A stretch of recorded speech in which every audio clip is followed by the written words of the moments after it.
You, John Fitzgerald Kennedy, do solemnly swear. I, John Fitzgerald Kennedy, do solemnly swear. That you will faithfully execute the office of President of the United States. That I will faithfully execute the office of President of the United States. And will, to the best of your ability. And will, to the best of my ability. Preserve, protect, and defend the Constitution of the United States. Preserve, protect, and defend the Constitution of the United States. So help you God. So help me God.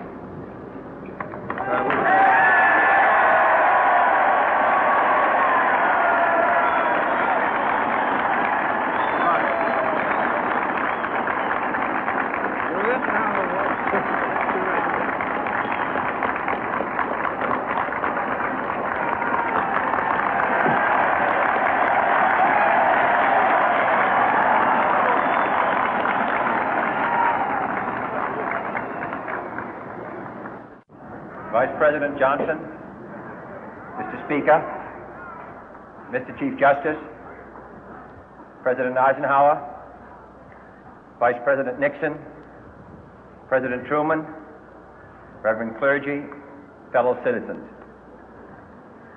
We observe today not a victory of party, but a celebration of freedom, symbolizing an end as well as a beginning, signifying renewal as well as change. For I have sworn before you and Almighty God the same solemn oath our forebears prescribed nearly a century and 3/4 ago. The world is very different now, for man holds in his mortal hands the power to abolish all forms of human poverty and all forms of human life. And yet the same revolutionary beliefs for which our forebears fought are still at issue around the globe. The belief that the rights of man come not from the generosity of the state, but from the hand of God. We dare not forget today that we are the heirs of that first revolution. Let the word go forth from this time and place to friend and foe alike that the torch has been passed to a new generation of Americans born in this century, tempered by war, disciplined by a hard and bitter peace, proud of our ancient heritage, and unwilling to witness or permit the slow undoing of those human rights to which this nation has always been committed and to which we are committed today at home and around the world.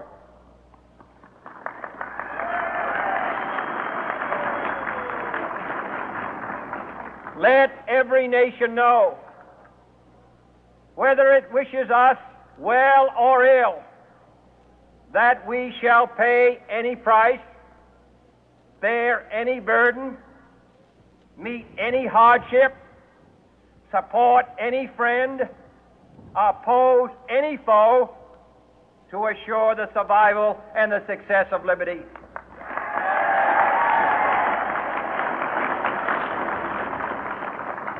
This much we pledge and more.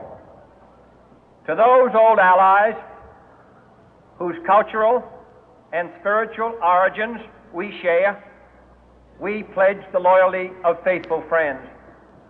United, there is little we cannot do in a host of cooperative ventures.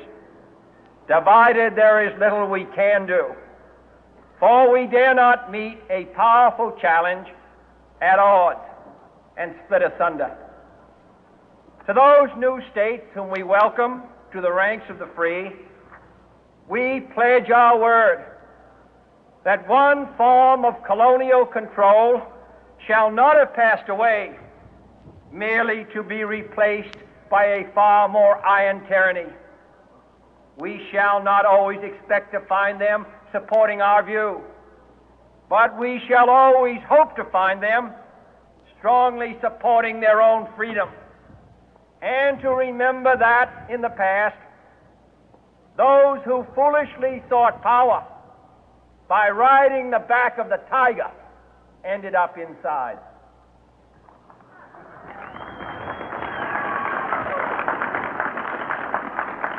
To those people in the huts and villages of half the globe struggling to break the bonds of mass misery, we pledge our best efforts to help them help themselves for whatever period is required, not because the communists may be doing it, not because we seek their votes, but because it is right.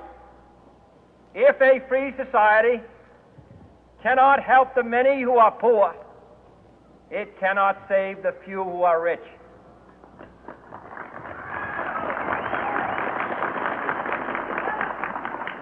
To our sister republics south of our border, we offer a special pledge to convert our good words into good deeds, in a new alliance for progress, to assist free men and free governments in casting off the chains of poverty.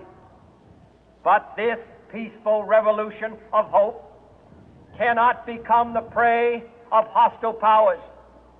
Let all our neighbors know that we shall join with them to oppose aggression or subversion anywhere in the Americas. And let every other power know that this hemisphere intends to remain the master of its own house.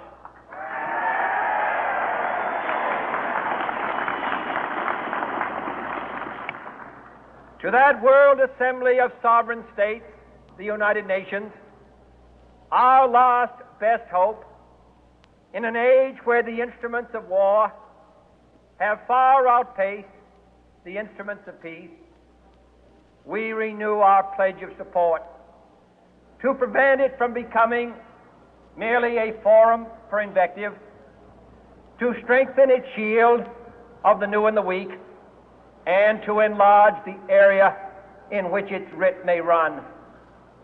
Finally, to those nations who would make themselves our adversary, we offer not a pledge, but a request that both sides begin anew the quest for peace.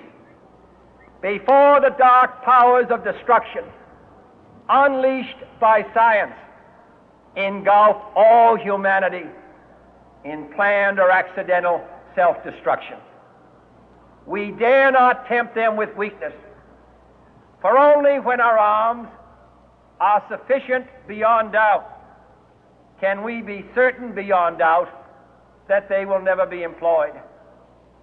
But neither can two great and powerful groups of nations take comfort from our present course, both sides overburdened by the cost of modern weapons, both rightly alarmed by the steady spread of the deadly atom, yet both racing to alter that uncertain balance of terror that stays the hand of mankind's final war. So let us begin anew, remembering on both sides that civility is not a sign of weakness, and sincerity is always subject to proof. Let us never negotiate out of fear, but let us never fear to negotiate.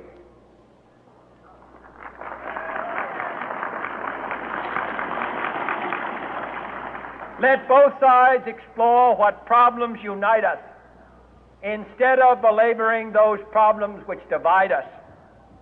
Let both sides, for the first time, formulate serious and precise proposals for the inspection and control of arms, and bring the absolute power to destroy other nations under the absolute control of all nations.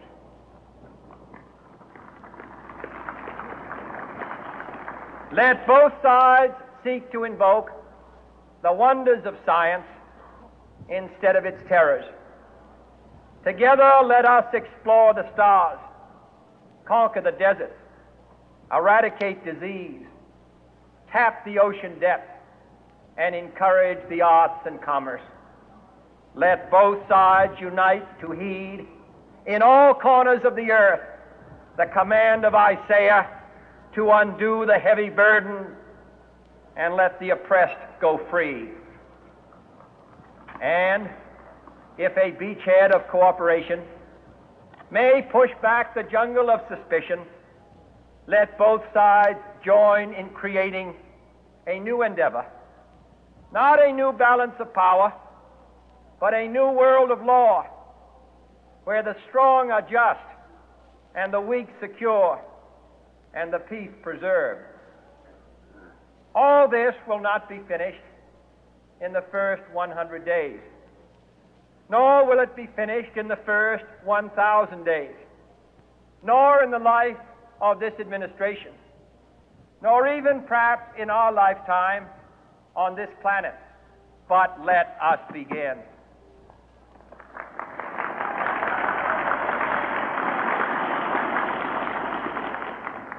In your hands, my fellow citizens, more than mine, will rest the final success or failure of our course. Since this country was founded, each generation of Americans has been summoned to give testimony to its national loyalty. The graves of young Americans who answered the call to service surround the globe. Now the trumpet summons us again, not as a call to bear arms, though arms we need, not as a call to battle, though in battle we are, but a call to bear the burden of a long twilight struggle, year in and year out, rejoicing in hope, patient in tribulation, a struggle against the common enemies of man, tyranny, poverty, disease, and war itself. Can we forge against these enemies a grand and global alliance, north and south, east and west, that can assure a more fruitful life for all mankind? Will you join in that historic effort?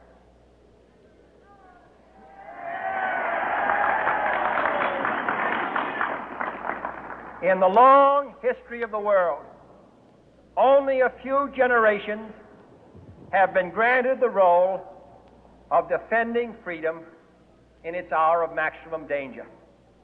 I do not shrink from this responsibility. I welcome it.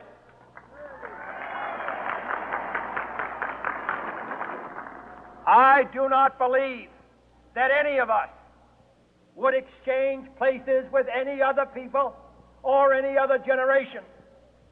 The energy, the faith, the devotion which we bring to this endeavor will light our country and all who serve it. And the glow from that fire can truly light the world. And so, my fellow Americans, ask not what your country can do for you. Ask what you can do for your country.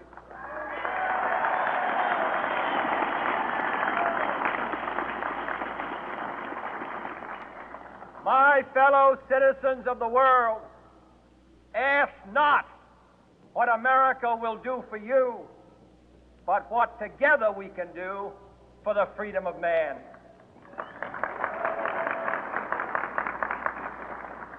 Finally, whether you are citizens of America or citizens of the world, ask of us here the same high standards of strength and sacrifice which we ask of you. With a good conscience, our only sure reward, with history the final judge of our deeds, let us go forth to lead the land we love, asking His blessing and His help, but knowing that here on earth God's work must truly be our own.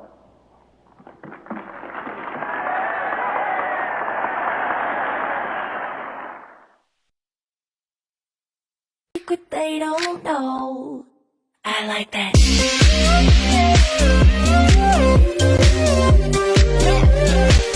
like that.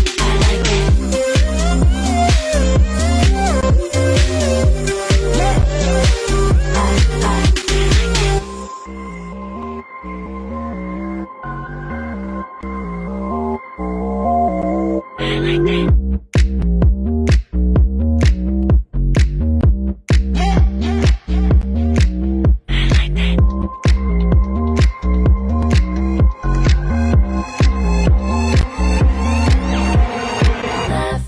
Tell me I'm losing control. They think I'm going crazy like some animal.